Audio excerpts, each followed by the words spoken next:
नमस्कार दर्शकों, मैं हूं आपके साथ डी सचान और आप देख रहे हैं जिम्सी आजकल। वैदिक सनातन धर्म में या वैदिक सनातन धर्म के मानने वालों के लिए ये महीना 30 त्योहारों और उत्सवों का दिन या महीना माना जाता है। और इसी क्रम में जो शुरुआत होती है इस कृष्ण पक्ष में धनतेरस। जी हाँ, धनतेरस पर्व मनाने के पीछे हमारे वैदिक सनातन में, जो हमारे पुराणों में, वेदों में जो उद्धृत है, उसी को आज थोड़ा हम उस पर प्रकाश डालेंगे। कार्तिक कृष्ण पक्ष की त्रयोदशी तिथि के दिन आयुर्वेद के जनक भगवान धन्वंतरी की पूजा की जाती है, जो कि भगवान विष्णु का ही एक अंशा अवतार है। सतयुग में जब देवताओं और दानवों के बीच समुद्र मंथन हुआ था, तो इसी दिन समुद्र से भगवान धन्वंतरी प्रकट हुए थे। इसलिए इस तिथि को धनतेरस के नाम से भी जाना जाता है। भगवान धन्वंतरी जब प्रकट हुए थे तो उनके हाथ में अमृत से भरा एक कलश था। भगवान धन्वंतरी चूंकि कलश लेकर प्रकट हुए थे, इसलिए ही इस अवसर पर सनातन धर्म में पीत धातु के आभूषण एवं रसोइयों में और घर में उपयोग किए जाने वाले बर्तन खरीदने की परंपरा है। भगवान धन्वंतरी, उनके एक हाथ में अमृत कलश था, जिसे कुंभ के नाम से भी जाना जाता है, एक अमृत कलश था, तो दूसरे हाथ में आयुर्वेद का ज्ञान। अमृत कलश से उन्होंने सभी देवताओं को अमर तत्व प्रदान किया था। यानी इस जो अमृत कलश में जो अमृत पान कराया था, उससे देवताओं को अमर तत्व प्रदान हुआ था। जबकि आयुर्वेद से ही निरोगी काया का ज्ञान, यानी आयुर्वेद से स्वास्थ्य के ज्ञान, मतलब आयुर्वेद मतलब कि आयु से संबंधित ज्ञान दिया गया था, जो विश्व के सभी मानव जाति को स्वस्थ रखने के लिए ज्ञान दिया गया था। इसलिए उन्हें आयुर्वेद का जनक भी कहा जाता है। इसके पीछे यह कारण माना जाता है कि यह चंद्रमा का प्रतीक है, जो शीतलता प्रदान करता है और मन में संतोष रूपी धन का वास होता है। यानी जब शरीर स्वस्थ रहता है तो हमें ज़्यादा इधर उधर हमारा मन भटकता नहीं है, किसी भी तरह का कोई तनाव, हम एक तरह तनाव मुक्त रहते हैं। तो संतोष को सबसे बड़ा धन कहा गया है। जिसके पास संतोष है वह स्वस्थ और सुखी, और वही सबसे धनवान, यानी कि स्वस्थ शरीर ही एक बहुत बड़ा धन कहते हैं। यानी स्वस्थ हैं तो हम धनी हैं। भगवान धन्वंतरी जो चिकित्सा के देवता भी हैं, उनसे स्वास्थ्य और स्वस्थ की कामना के लिए संतोष रूपी धन से बड़ा कोई धन नहीं है। तो ये तो भगवान धन्वंतरी के बारे में मैंने संक्षेप में बताया। हाँ, आज ही के दिन, मतलब ये कह सकते हैं धन्वंतरी की पूजा के साथ साथ इस दिन कुछ लोग जो हैं, ज़्यादातर लोग जो हैं, कहें कि धनाध्यक्ष कुबेर की भी पूजा करते हैं। कहते हैं कि धनाध्यक्ष जो कुबेर हैं, जो धन के अध्यक्ष हैं, मतलब ब्रह्मांड, इस ब्रह्मांड में धन का नियंत्रण कुबेर के पास है और सारा धन उन्हीं से लेकर के पूरे ब्रह्मांड में, चाहे वो पृथ्वी हो या दूसरे लोक हों या राक्षस लोग या किन्नर, कोई भी हो, सभी के जो धन का नियंत्रक वो कुबेर ही है। इसलिए कुबेर की भी पूजा की जाती है। तो अभी मैंने आपको छोटा सा ये एक संक्षेप में थोड़ा मैंने आपको बताया है। और अब चलते हैं, अभी जो आने वाला है अभी 25 तारीख को, वो है सूर्य ग्रहण। सूर्य ग्रहण इस वैदिक सनातन धर्म में और वैदिक सनातन जो हमारा साहित्य है उसमें इसका बहुत बड़ा महत्व बताया गया है। इसके वैज्ञानिक और आध्यात्मिक दोनों तरीके से समझाया गया है। जो ज्योतिष विज्ञान की दृष्टि से सूर्य ग्रहण यानी तब होता है जब सूर्य आंशिक अथवा पूर्ण रूप से चंद्रमा द्वारा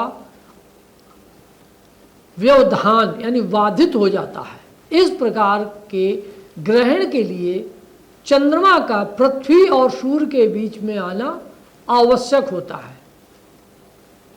इससे पृथ्वी पर रहने वाले लोगों को सूर्य दिखाई नहीं देता है या सूर्य आच्छादित भाग नहीं दिखाई देता है।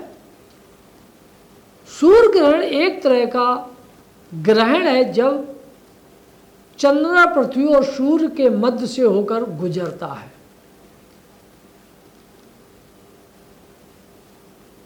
तथा पृथ्वी से देखने पर सूर्य पूर्ण अथवा आंशिक रूप से चंद्रमा द्वारा आच्छादित होता है।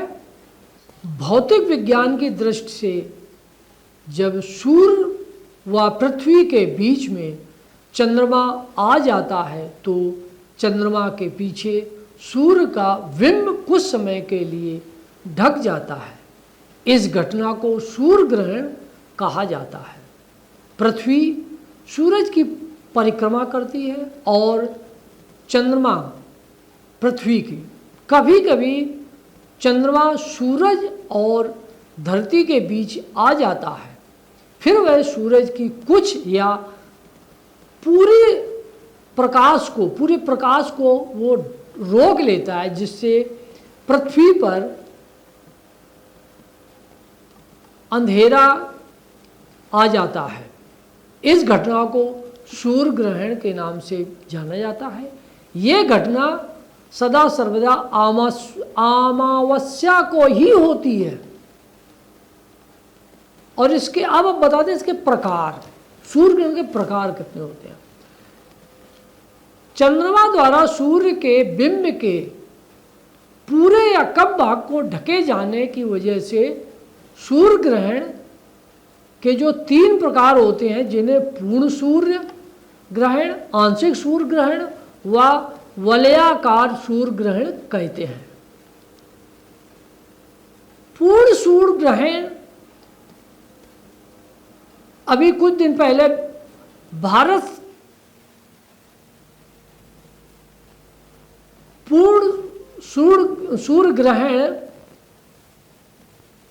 भारत में तो नहीं उसको दिखाई पड़ा था पिछले उसमें, लेकिन भारत से बाहर दूसरे देशों में इसको देखा गया था। तो पूर्ण सूर्य ग्रहण उस समय होता है जब चंद्रमा पृथ्वी के काफ़ी नज़दीक या पास रहते हुए पृथ्वी और सूर्य के बीच में आ जाता है और चंद्रमा पूरी तरह से पृथ्वी को आच्छादित कर या अपने छाया क्षेत्र में ले लेने के उसमें सूर्य का प्रकाश पृथ्वी तक पहुंच नहीं पाता है और पृथ्वी पर अंधेरा की स्थिति या अंधेरी जैसी स्थिति पैदा हो जाती है। तब पृथ्वी पूर्ण सूर्य दिखाई नहीं देता, इसे पूर्ण सूर्य ग्रहण कहते हैं। अब आता है इसके बाद आंशिक सूर्य ग्रहण।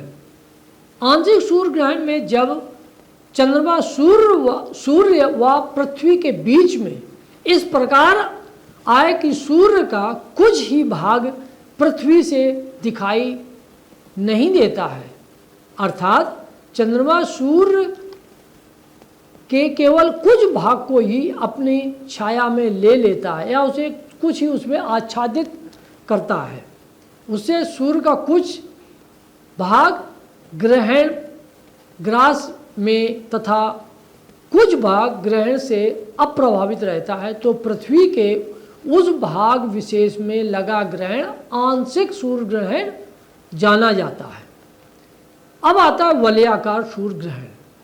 वलयाकार सूर्य ग्रहण जब चंद्रमा पृथ्वी के काफी दूर रहते हैं या दूर रहते हुए पृथ्वी और सूर्य के बीच में आ जाता है, अर्थात चंद्रमा सूर्य को इस प्रकार से ढकता है कि सूर्य का केवल मध्य भाग ही छाया क्षेत्र में आता है और पृथ्वी से देखने पर चंद्रमा द्वारा सूर्य पूरी तरह से ढका दिखाई नहीं देता, बल्कि सूर्य के बाहर का क्षेत्र प्रकाशित होने के कारण कंगन या वलय के रूप में वो चमक दिखाई देता है या वो चमकता रहता है।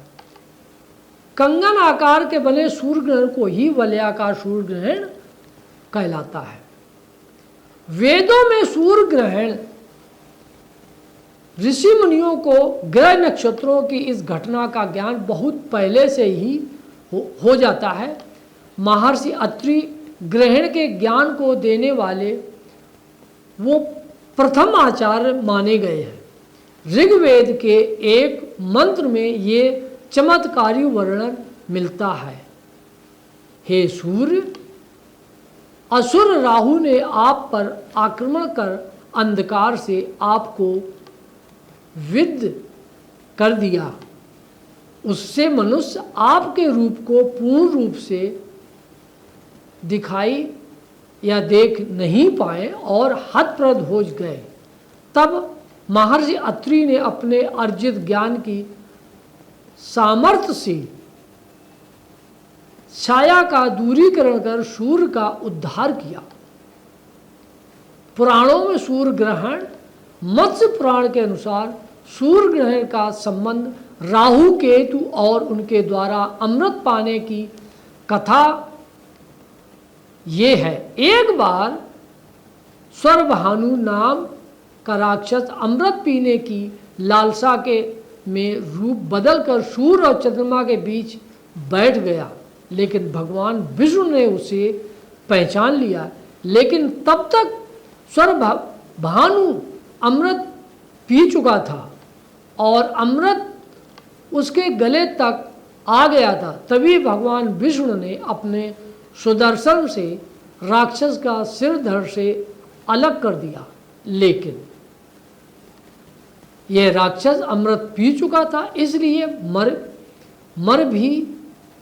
मर कर भी जीवित रहा। इसका सिर राहु कहलाया और धड़ केतु।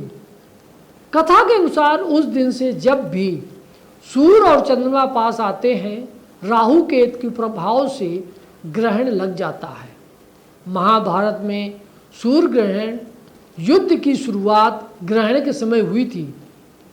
वहीं युद्ध के आखिरी दिन भी ग्रहण था। इसके साथ ही युद्ध के बीच एक सूर्य ग्रहण और हुआ था। इस तरह 3 ग्रहण होने से महाभारत का भीषण युद्ध हुआ। महाभारत में अर्जुन ने प्रतिज्ञा ली थी कि वे सूर्यास्त से पहले जयद्रथ को मार देंगे, वरना खुद अग्नि समाधि ले लेंगे। तो ये महाभारत में इस तरह की एक ये छेपा कहें या एक इस तरह का दृष्टांत उसमें आया है। और इसके साथ साथ में अब ये भी आपको बता दें कि जो सूर्य ग्रहण के दिन एक मान्यता है कि ज़्यादातर उस दिन मंदिर के कपाट सब बंद रहते हैं, लेकिन अगर व्यक्तिगत रूप से आपने कोई संकल्प किया है या कोई अनुष्ठान कर रहे होते हैं तो सूर्य ग्रहण काल में ये अनुष्ठान बहुत ही उत्तम माने जाते हैं। तो ये आज का हमारा ये जो आपके साथ जो ये जानकारी साझा की है, इसे आप और को भी साझा करें दूसरे के साथ में। और आज हम आपसे विदा लेते हैं। देखते रहिए जिम्सी आजकल। नमस्कार और दिवाली की शुभकामनाएं।